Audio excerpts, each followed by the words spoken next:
Perkenalkan, nama saya Aldi Prasetyo, saya dari kelas 2C Keperawatan. Saya di sini akan menjelaskan tentang anatomi dan fisiologi sistem saraf pusat. Sistem saraf pusat, apakah sistem saraf pusat itu? Sistem saraf pusat merupakan sistem organ yang berfungsi mengatur dan mengoordinasi kegiatan tubuh, berespon dan mendeteksi terhadap perubahan yang terjadi di dalam dan di luar tubuh. Kemudian ini adalah anatomi sel saraf pusat, terdiri dari akson, badan sel, dan dendrit. Ini adalah bentuk sel saraf, di mana yang atas adalah dendrit, kemudian yang bawah agak besar berbentuk segi 5 merupakan body cell, kemudian bawahnya di tepi merupakan myelin cell atau sel Schwann, bawahnya bagian batas-batas merupakan nodus Ranvier, yang di tengah merupakan akson, dan yang paling belakang sendiri adalah terminal akson. Kemudian ini adalah gambar-gambar saraf dalam tubuh manusia.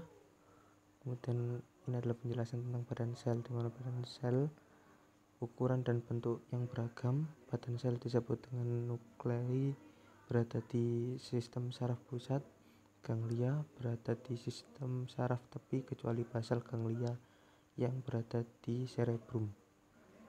Akson.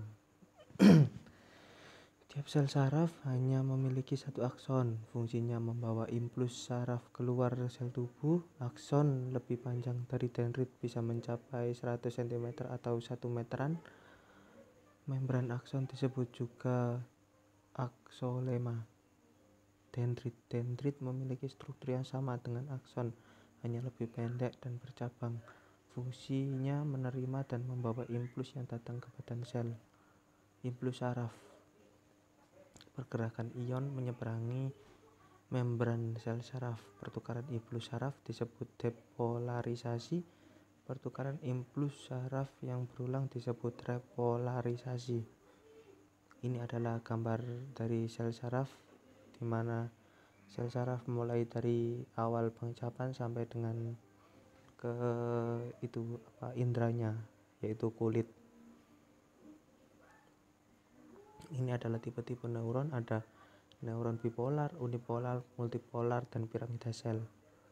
Fungsi sistem saraf: menerima informasi dari dalam maupun dari luar melalui afferent sensory pathway, mengkomunikasikan informasi antara sistem saraf perifer dan sistem saraf pusat, mengelola informasi yang diterima baik di tingkat saraf refleks maupun dari otak untuk menentukan respon yang tepat dengan situasi yang dihadapi, mengantarkan informasi secara cepat melalui afferent pathway, yaitu saraf motorik, ke organ tubuh sebagai kontrol atau modifikasi tindakan.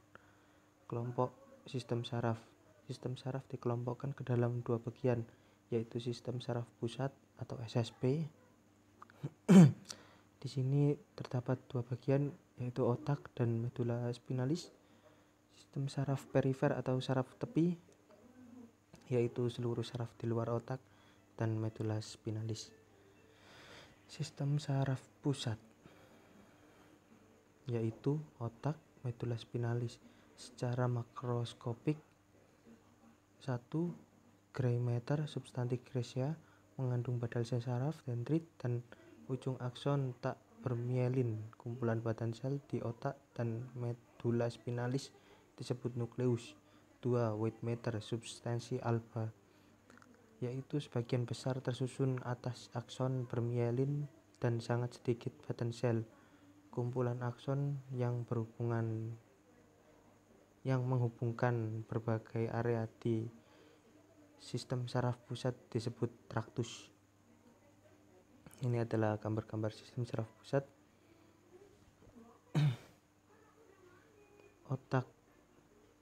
Otak diperkirakan otak terdiri dari 100 miliar neuron. Otak dibagi menjadi 6 divisi utama, yaitu cerebrum, diencephalon, cerebellum, midbrain, pons, medulla oblongata. Ini adalah bagian-bagian otak, di mana ada cerebellum, spinal cord, pons, medulla oblongata, mammillary body, pituitary gland, hypothalamus, thalamus, corpus callosum, dan midbrain. Ini adalah bagian dari dalam otak sendiri yang ditunjukkan di mana kerangka, dan kemudian dalamnya adalah otak. Ini adalah bagian-bagian dari otak sendiri. Di paling ujung sendiri adalah skin of scalp, peristeum, bone of skull yaitu tempurung kepala. Kemudian ada dendrometer yang bawahnya tempurung, peristome layer, meningeal layer, subdural space, arachnoid, subcranoid space, pia mater, gray matter of cerebral cortex yaitu bagian dari otak. Ini adalah pembagian dari otak ya sendiri, yaitu frontal lobe bagian depan, parietal lobe di bagian tengah, occipital bagian belakang, kemudian cerebellum di bawah, kemudian ada medulla oblongata di bagian dalam, pons di bagian tengah-tengah otak, di bagian temporal di ini pelipis kepala. Cerebrum 1 merupakan bagian terbesar otak. Fungsinya untuk mengendalikan mental, tingkah laku, pikiran, kesadaran, maupun kecerdasan. Kemampuan berbicara, bahasa, terdiri dari 2 hemisfer, kiri dan kanan, mengandung substansi jaringan kelabu dan putih. Hemisfer dipisahkan dengan suatu celah yang dalam dan dihubungkan kembali oleh corpus callosum. Cerebellum 2 sebelah kiri mengendalikan bagian sebelah tubuh kanan, begitu juga sebaliknya. Bagian luar substansi kelabu, korteks cerebri bergulung-gulung atau berlipat tidak teratur. Lekukan di antaranya sulcus yang terdalam membentuk viscera longitudinalis dan lateralis. Viscera dan sulcus membagi otak menjadi beberapa lobus yang letaknya sesuai dengan tulang yang berada di atasnya. Ini adalah cerebrum 3, substansi putih terletak di lebih dalam korteks cerebri yang terbagi di bagian yang memiliki fungsi sensorik dan sebagian fungsi sensorik. Korteks cerebri sering hanya disebut dengan korteks, adalah lapisan luar materi abu-abu sekitar 2 mm tebalnya yang menutupi seluruh permukaan belahan otak. Cerebrum 4 terbagi menjadi bagian-bagian lobus, yaitu lobus frontalis, lobus parietalis, dan occipitalis, kemudian serta lobus temporalis yang sudah saya jelaskan tadi tempat-tempatnya. Nah ini kemudian di sini dijelaskan kembali di mana lobus frontal adalah lobus paling depan, parietal bagian tengah, occipital belakang, temporalis bagian pelipis kepala. Ini yang biru ini, yang biru dalam, yang biru luar ini adalah untuk bagian mata. Kemudian yang merah dan biru sensory motor area. Untuk visual ini penglihatan. Kemudian auditory ini yang kuning tapi agak gelap, serta bagian dalam inti untuk bersuara. Kemudian ini cerebrum 5, lobus frontal, yaitu fungsi intelektual yang lebih tinggi seperti kemampuan berpikir abstrak dan nalar, motorik berbicara, pusat penghidup dan emosi, pusat pengontrolan gerakan voluntar di gyrus presentralis, terdapat area asosiasi motorik, lobus parietal, pusat kesadaran sensorik, dan gyrus posteralis, terdapat area sensorik primer, lobus occipitalis untuk bagian penglihatan tadi ya. Kemudian untuk rangsangan saraf lain serta memori, lobus temporalis berperan dalam pembentukan dan pengembangan emosi, serta terdapat pusat pendengaran di sana. Ganglia basal merupakan kumpulan dari badan sel saraf berperan dalam mengontrol gerakan dengan cara: 1. Menghambat tonus otot, memilih dan mempertahankan aktivitas motorik bertujuan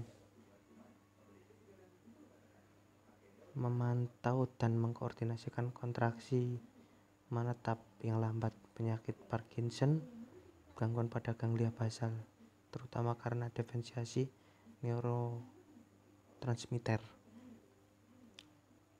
Ini adalah bagian ganglia basal, di mana itu terdapat di bagian tengah otak, yaitu terdiri dari globus pallidus yang berwarna hijau yang besar yang luar, kemudian globus pallidus yang bagian dalam medial part, kemudian ada clouded nucleus yang ungu ini, kemudian ada thalamus yang bagian merah, subthalamic nucleus itu yang bagian biru di tengah-tengah, kemudian substansia nigra itu ini warna apa ini, ungu, kemudian ada putamen bagian luar dari clouded nucleus.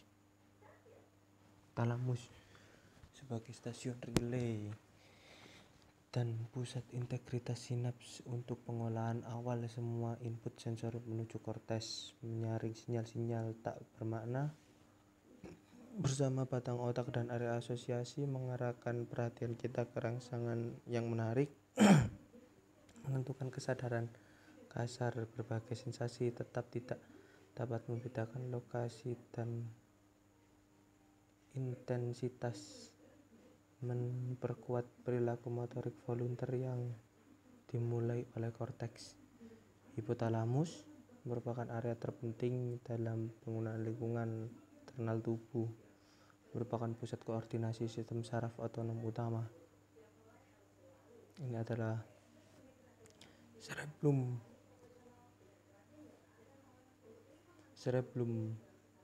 membandingkan antara informasi yang diterima dari pusat pengontrolan yang lebih tinggi tentang apa yang sebaiknya otot dan sistem saraf perifer tentang apa yang otot lakukan, kemudian memberikan sinyal umpan balik untuk mengoreksi gerakan, dikirim ke cerebellum MLL thalamus. Gerakan lebih halus, cepat, koordinasi, dan terlampir, mempertahankan posisi dan keseimbangan. Cerebellum menerima perintah gerakan terencana badan, informasi dari korteks motorik ganglia basal melalui nukleus dispons, kemudian menerima gerakan nyata, membandingkan sinyal umum, kemudian mengirimkan umpan balik berupa sinyal korektif ke nukleus batang otak midbrain, superior cortically, pusat refleks, gerakan kepala dan bola mata ketika berespon terhadap rangsangan visual. Inferior colliculi, pusat refleks gerakan kepala dan tubuh ketika berespon terhadap rangsangan suara. Batang otak pons, pusat pernafasan. Medula oblongata, pusat pernafasan dasar grup kelompok neuron yang berbentuk pernafasan. Kemudian ini adalah medula oblongata, pusat pengaturan jantung, cardiocelator center, meningkatkan denyut dan kekuatan kontraksi jantung. Pusat vasomotor, mengontrol diameter pembuluh darah. Pusat refleks non vital, refleks menelan, muntah, batuk, dan bersin. Ini adalah batang otak, medula spinalis. Terdapat 31 pasang saraf spinal yang melalui medula spinalis. Nervus campuran berisi akson sensorik dan motorik berjalan di komulna spinal. Semua akson sensorik masuk ke medula spinalis melalui ganglion akar dorsal. Tractus spinalis lateral mengantarkan impuls medial nyeri dan suhu. Tractus spinolamicus anterior mengantarkan impuls oritalis geli, gatal, sentuhan, dan tekanan. Tractus lumicus medialis kolumna posterior mengantarkan impuls yang membedakan dua titik. Stereogenesis propriosepsi membedakan berat dan sensasi getaran. Ini adalah medula spinalis, dan untuk penjelasannya sekian dari saya. Terima kasih. Assalamualaikum warahmatullahi wabarakatuh.